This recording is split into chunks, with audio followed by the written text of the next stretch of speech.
Welcome in 10 minute biology. I self is Avinash Sharma. आइए बच्चों, आज हम लोग नया टॉपिक स्टार्ट करते हैं, ह्यूमन हेल्थ एंड डिजीज़। देखिए, हेल्थ क्या होती है? Health is the state of complete physical, mental and social wellbeing. ये डेफिनेशन WHO ने दी थी, वर्ल्ड हेल्थ ऑर्गेनाइजेशन। डिजीज़ का क्या मतलब होता है? It is the malfunctioning of the body organs occurring occurs leading to the uneasiness and discomfort. जब हमारी बॉडी को डिसकम्फर्ट फील होगा तो इसका मतलब हमें कोई ना कोई रोग हो गया है। Difference between infectious and non infectious disease. Infectious disease क्या होती है बेटा? जिसमें इन्फेक्शन से जो एक पर्सन से दूसरे पर्सन को फैल जाएगा, जैसे एड्स फैल जाता है, टाइफाइड फैल जाता है, और भी बहुत सारे रोग हैं वो फैल जाते हैं। जैसे कोरोना देखो, इन्फेक्टियस में आएगा। और ऐसे डिजीज जो कि एक पर्टिकुलर पर्सन को ही हो और दूसरे पर्सन को वो बिल्कुल भी ना ट्रांसमिट हो, उसे बोलते हैं नॉन इन्फेक्टियस। जैसे डायबिटीज़, कैंसर, विटामिन डी की कमी, और भी बहुत सारी चीज़ होते हैं, मिनरल्स की कमी हो जाए। ठीक है बेटा। डिजीज कॉजिंग ऑर्गेनिज्म को हम पैथोजेंस बोलते हैं, और पैथोजेंस हमें डिजीज फैलाते हैं। Common disease in human being, जैसे टाइफाइड, साल्मोनेला टाइफी और साल्मोनेला पैराटाइफी से होता है। इसके लिए विडाल टेस्ट करते हैं। इसमें हाई फीवर होगा, ठीक है, लो पल्स रेट हो जाती है, एब्डोमिनल पेन होगा, फ्रीक्वेंट स्टूल होगा।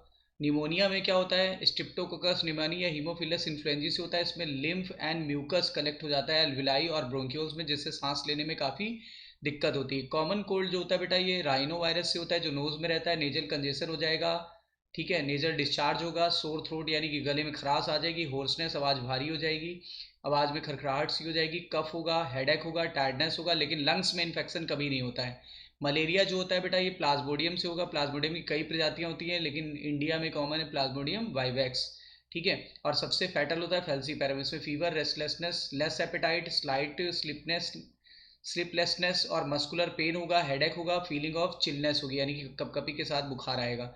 अमीबियासिस एंड अमीबा हिस्टोलिटिका से होता है, blood along with faeces and the abdominal pain, ठीक है, इससे अमीबी डिसेंट्री हो जाती है। एस्केरिस एस्केरियासिस एस्केरिस से होता है। इसमें क्या होगा? Obstruction in the intestinal passage, मतलब इंटेस्टाइनल पैसेज ब्लॉक हो जाता है, एब्डोमिनल डिस्कम्फर्ट होगी। एलिफेंटियासिस बुचेरेरिया बैक्ट्रोफ्टी से होता है, और इसमें लिम्फ वेसल्स में रहते हैं, स्पेशली लोअर लिम्स के रीजन में। और गोनेट्स भी अफेक्टेड हो सकते हैं बेटा। रिंग वॉर्म जो होता है वो 3 से होता है, फार्मूला है met, MET। Microsporum, epidermophyton, trichophyton इन जीनस से बिलोंग करता है। Appearance of dry scaly lesions on the various part of the body such as skin, nails and scalps, यानी कि बॉडी के ऊपर छोटे छोटे की वो ईचिंग टाइप की होती, घाव बन जाते हैं। इम्यूनोलॉजी ऐसी साइंस की ब्रांच है जो डील करती है विद द इम्यूनिटी सिस्टम की स्टडी से। Difference between innate and acquired immunity, जो बचपन से मिलती है माँ बाप से वो होती है इन्नेट, और जो हम अपनी लाइफ टाइम में अचीव करते हैं उसको बोलते हैं एक्वायर्ड। तो देखो लिखा है इन्नेट में it comprises all those differences element with this all the individual inborn, यानी ये कंजेनाइटल होती है, which are always available to protect the living body, जो लिविंग बॉडी प्रोटेक्ट करेगी, ठीक है। इस इन्नेट में कई सारे बैरियर आ जाते हैं, जैसा कि अभी हम पढ़ेंगे। एक्वायर्ड में क्या होगा? Capable of recognising and selectively eliminating specific micro organism, मतलब हमारी बॉडी अपने और पराये को पहचान जाती है, और जब ये पैथोजेंस जो हमारे शरीर में प्रवेश कर गई, इनको पराया समझेगी और इनको किल करने की कोशिश करेगी, इसी को बोलते हैं एक्वायर्ड। इसमें 2 लिम्फोसाइट काम करते हैं, बी और टी लिम्फोसाइट, जो कि आगे थोड़ा सा डिटेल में देखेंगे। इनेट में 4 बैरियर होते हैं बेटा। सबसे पहले एनाटॉमिकल बैरियर होगा, फिर फिजियोलॉजिकल बैरियर होगा, फिर फैगोसिटिक, फिर इन्फ्लेमेटरी बैरियर होता है, ठीक है। बी और टी लिम्फोसाइट में क्या अंतर है बेटा? ये HMI परफॉर्म करती है, ह्यूमोरल मेडिएटेड इम्यूनिटी, और ये CMI परफॉर्म करती है, सेल मेडिएटेड इम्यूनिटी। हमारी बॉडी में जो ऑर्गन रिजेक्शन होता है बेटा, वो टी लिम्फोसाइट की वजह से ही होता है, क्योंकि हमारी बॉडी अपने और पराई सेल को पहचान लेती है, अपनी सेल को तो एक्सेप्ट करती है, पराई सेल को ही रिजेक्ट कर देती है। बी सेल क्या लिखा हुआ है? They are developed from the stem cells located in the liver, यानी लिवर में जो फिटस के लिवर में स्टेम सेल थी उससे बनती है, and differentiated into the bone marrow, और बाद में बोन मैरो में बनने लगती है। और ये HMI परफॉर्म करती है, सेल मेडिएटेड इम्यूनिटी। इसमें एंटीबॉडी बनता है, इसमें एंटीबॉडी बनता है जो एंटीजन को पकड़ के रखता है और फिर उसे किल कर दिया जाता है। और ये क्या है? They developed from the stem cell located in the liver of fetus, fetus में होगा। और सेम तरीके से क्या होगा? जब एडल्ट में होगा तो ये उसमें बनेगा बोन मैरो में, लेकिन उसके बाद थाइमस में जाके डिफ्रेंशिएट होता है। ये CMI परफॉर्म करता है। एंटीजन एंटीबॉडी में डिफरेंस क्या होते हैं? जो भी पैथोजन होते हैं उन्हें एंटीजन कहते हैं, और जो हमारी बॉडी में उसके अगेंस्ट बनता है उसे एंटीबॉडी कहते हैं। तो antigen is the substance which induce the immune response when introduce into the organism. जब कोई भी एंटीजन हमारी बॉडी में आता है या पैथोजन आता है तो हमारी बॉडी में इम्यून रिस्पॉन्स प्रोड्यूस करता है। ये लार्ज प्रोटीन या पॉलीसेक्राइड के बने हो सकते हैं, ये प्लाज्मा में पाई जाने वाली प्रोटीन होती है, और ये कब बनती है, जब कोई एंटीजन हमारे शरीर में इंटर कर रहा है, और it is plasma protein. Plasma protein ये पॉलीसेक्राइड हो सकते हैं, ये पॉलीसेक्राइड नहीं होंगे। ठीक है, अब देखो बेटा HMI क्या होती है। It operates by the production of humoral antibody. इसमें एंटीबॉडी बनेगी और ये बी सेल की हेल्प से होता है। ये पूरे शरीर में तैरती रहेंगी। ये कैसे तैरेंगी, ब्लड और लिम्फ के द्वारा, और उसके बाद जैसे ही फॉरेन एजेंट के संपर्क में आएंगी तो उनको डिस्ट्रक्शन को प्रमोट कर देंगी, यानी उन्हें नष्ट कर देंगे। CMI बेटा टी सेल की वजह से होता है। इसमें प्रोडक्शन ऑफ लिम्फोसाइट होगा और मैक्रोफेजेस सेल होगा, विच moves in the blood and tissue and collectively destroy the pathogenic organ. ये सेल के अंदर काम करते हैं, इसीलिए इसको बोला गया सेल मेडिएटेड इम्यूनिटी, क्योंकि इस सेल को ही खा जाते हैं जो इन्फेक्टेड सेल होती है, मैक्रोफेजेस सेल और लिम्फोसाइट मिलकर के। इन्फ्लेमेशन क्या होता है, हमारी शरीर में कुछ लोकल टिश्यू होते हैं या फिर ब्लड के पास कुछ इंजरी हो जाती है, तो इन्फेक्शन हो जाता है, तो उसी को बोलते हैं इन्फ्लेमेशन। ये एंटीबॉडी का स्ट्रक्चर है बेटा, वाई के आकार का होता है। दो हैवी चेन होती है, दो लाइट चेन होती है, सारी चेन आपस में डाइसल्फाइड बॉन्ड से जुड़ी होती है। ये पार्ट कांस्टेंट रीजन है, और ये देखिए ये वेरिएबल रीजन है। वेरिएबल रीजन में ही एंटीजन बनता है, इसीलिए लिखा हुआ है antigen binding site. Antigen binding site. और ये एंटीबॉडी 5 प्रकार के होते हैं। फार्मूला है gamed, IgG, IgA, IgM, IgE, IgD। Placenta द्वारा कौन सा आता है, मदर से प्लेसेंटा द्वारा आ जाता है IgG, और फर्स्ट मदर मिल्क में द्वारा कौन सा आएगा, IgA। ठीक है, अब बच्चा सर्वप्रथम अपने आप कौन सी बनाता है, IgM, और ये सबसे बड़ा होता है, ये पेंटामेरिक फॉर्म में होता है ये। ठीक है, पेंटामेरिक फॉर्म में होता है। प्राइमरी इम्यून रिस्पांस क्या होता है, जब भी कोई भी पैथोजन पहली बार हमारे शरीर में इंटर करता है, या कोई भी एंटीजन पहली बार इंटर करता है, तो उस समय हमारे अंदर बहुत लो इंटेंसिटी का इम्यून रिस्पांस जनरेट होता है, इसको बोलते हैं primary immune response. Secondary immune response क्या होते हैं, जब सेम टाइप का पैथोजन फिर से आ जाता है हमारे शरीर में। देखो सेम एंटीजन या पैथोजन शरीर में आ जाता है, उसका दोबारा इन्फेक्शन हो जाए, तो ये और इंटेंसलीफाइड रिस्पांस होगा, इसको बोलते हैं हम लोग सेकेंडरी रिस्पांस। एक्टिव इम्यूनिटी क्या होती है, ऐसी इम्यूनिटी जिसमें जब पैथोजन आए और हमारी बॉडी खुद ही एंटीबॉडी बना ले, खुद ही एंटीबॉडी बना ले, तब इसको बोलते हैं क्या, एंटी एक्टिव इम्यूनिटी। और पैसिव क्या होती है, अगर बनी बनाई रेडीमेड एंटीबॉडी बाहर से ला के इंजेक्शन के रूप में शरीर को दे दिया जाए, तो इसे बोलते हैं पैसिव इम्यूनिटी।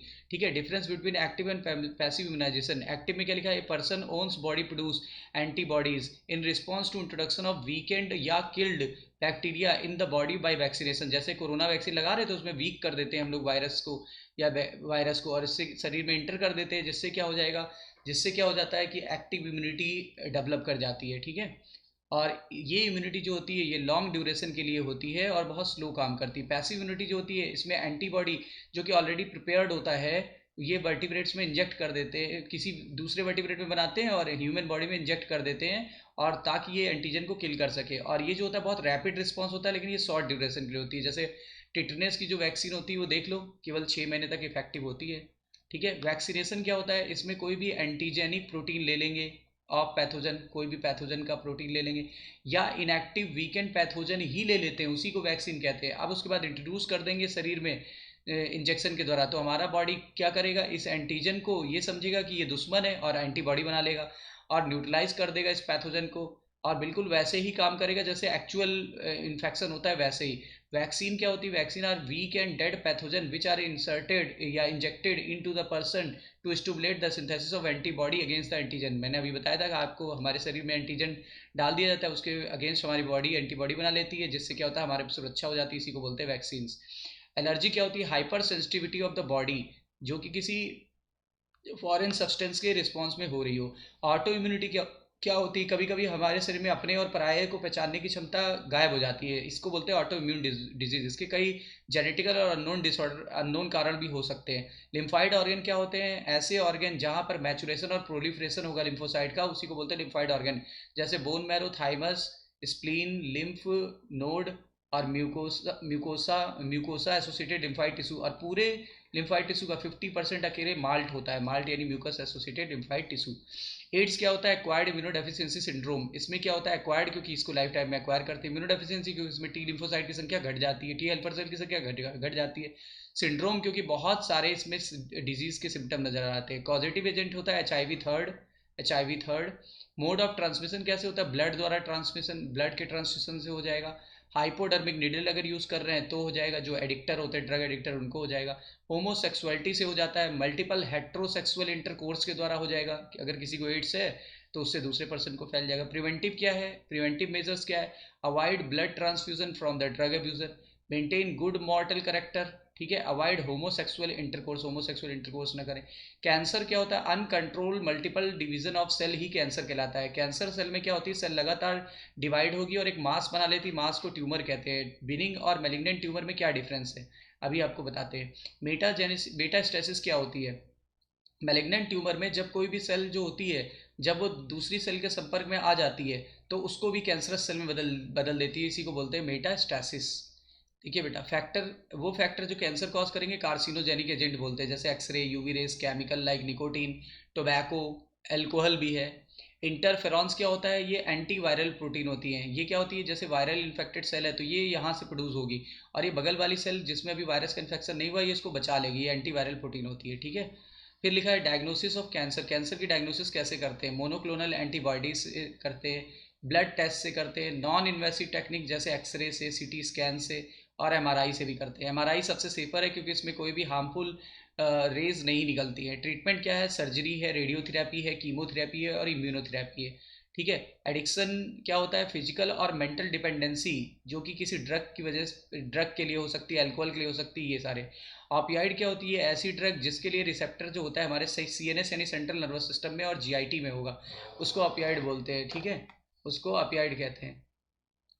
अब आगे, कैनाबिनाइड्स क्या होता है, a group of chemical which interact with the cannabinoids receptor present principally in the brain. Brain के अंदर इसके लिए रिसेप्टर होते हैं, कैनाबिनाइड्स होते हैं। ठीक है, prevention and measure of alcohol and drug abuse, इसको कैसे प्रिवेंट करेंगे, avoid undue peer pressure, education and counselling द्वारा, seeking help from the parent and peers, looking for danger signs, seeking professional and medical help. ये आपके NCERT में दिया हुआ है, छोटे छोटे पॉइंट बता दिए मैंने। बिनिंग और मेलिग्नेंट ट्यूमर में डिफरेंस बताना था, तो देखो बेटा, ऐसा ट्यूमर जो एक जगह कन्फाइंड रहेगा, ओरिजिनल प्लेस पे कन्फाइंड रहेगा और ये किसी और जगह पर फैलेगा नहीं। ठीक है, और ये बहुत स्लोली ग्रो करता है और ये क्वाइट लार्ज होता है और ये रेस्ट्रिक्टेड होता है ओरिजिनल प्लेस पर और ये फैलेगा नहीं इधर से उधर। ठीक है, और ये जो बिनिंग वाला होता है, बिनिंग वाले का अपोजिट ये जो मेलिग्नेंट वाला होता है ये स्मॉलर होता है। ठीक है, ये छोटा होता है एंड फर्स्ट मतलब शुरुआत में छोटा होता है और रैपिडली तेजी से डिवाइड होगा और उसके बाद ये फट जाएगा। फटने के बाद नेबरिंग टिश्यू को भी, यानी अगर फर्स्ट फट गया तो अंदर के सेल बाहर के सेल के संपर्क में आ जाएंगे और उनको भी इन्फेक्टिस कर देंगी, इसी को बोला था मेटास्टेसिस। ठीक है बेटा, चलिए तो इस चैप्टर को आप क्विकली रिवाइज कर लीजिएगा। इस समय 10 मिनट बायोलॉजी बहुत फ्रूटफुल रहेगी आपके लिए क्योंकि नीट की डेट आ चुकी है बेटा, 12 सितंबर। लगे रहिए, पढ़ाई करते रहिए, क्विज को अटेंड करिए। कोई डाउट हो तो मुझे बेटा इस पे व्हाट्सअप कर दीजिए, मैं वो टॉपिक आपको पढ़ा दूंगा। All the best, take care.